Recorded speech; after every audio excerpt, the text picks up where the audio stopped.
If you're somebody that advocates to punish women for lying about raping, have you ever been raped before? It's such a weird thing to be matter of fact about when you don't know anything about it. I'll at least share my experience, right? When I was assaulted, I was raped by a boyfriend, I want to say around 2019, 2020. I did do everything I could to push him off. I didn't just say no. I tried pushing him off, but he is bigger than me. He's a man, he's bigger than me, and he's stronger than me.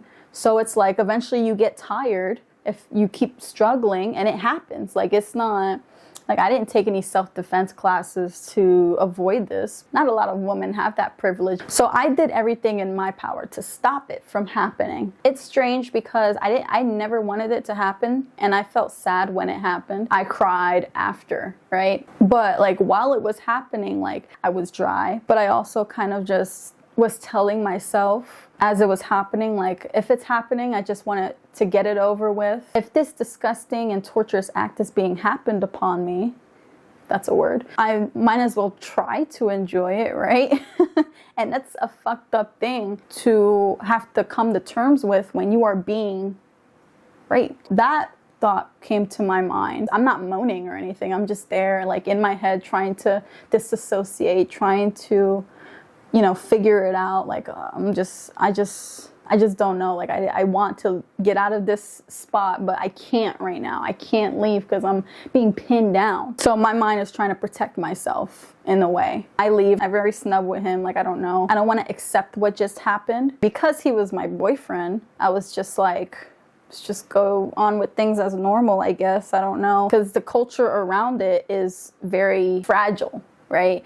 So if I'm going through this experience, and there's also like so much stigma around this experience, there also comes a lot of shame, especially with what I had to go through mentally while it was happening. Is it really rape if I eventually told myself that I wanted it, right? If I stayed with him anyways, is it rape? He even admitted to me, right? I would say a week later. I can't remember the conversation that we were having, but we were talking about something, and then he said, yeah, that time I raped you. And then I snapped. I'm like, don't say that. Don't fucking say that. Don't ever say that again. I hate you. Shut the fuck up. Don't ever fucking say that. Like, I was upset. And then he was scared a little bit. That time he was like, oh shit, like I didn't expect her to snap like that. And I was triggered hard, and I'm like, don't ever fucking mention that again, ever. Don't ever fucking say that. Don't ever fucking say that. And then I kind of shut down on that, right? Eventually we broke up.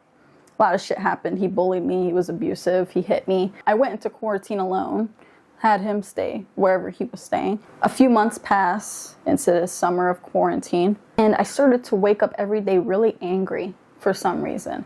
I was going through a lot mentally, even with my work from home job. Like, it was taking a toll on me. But even then, I just would wake up angry, and I didn't know what was wrong with me. So I painted. I made a painting, and it was very abstract. It was just purely to replicate my feelings. What I did was I went outside on my porch, and I took a cup of water. I had 4 canvases that I had set up, right? I poured it on myself. I poured it on my canvases. Took some paints, and I finger painted each color on each canvas. Like, I just kind of had at it. I was just thinking, like, I wonder why I did this. I was led purely off of intuition. I showed my mom, and my mom, she's really, really intuitive. I showed it to her, and I was like, yo, what the fuck does this mean to you? She said, you know what? That looks like to me like it's sexual assault.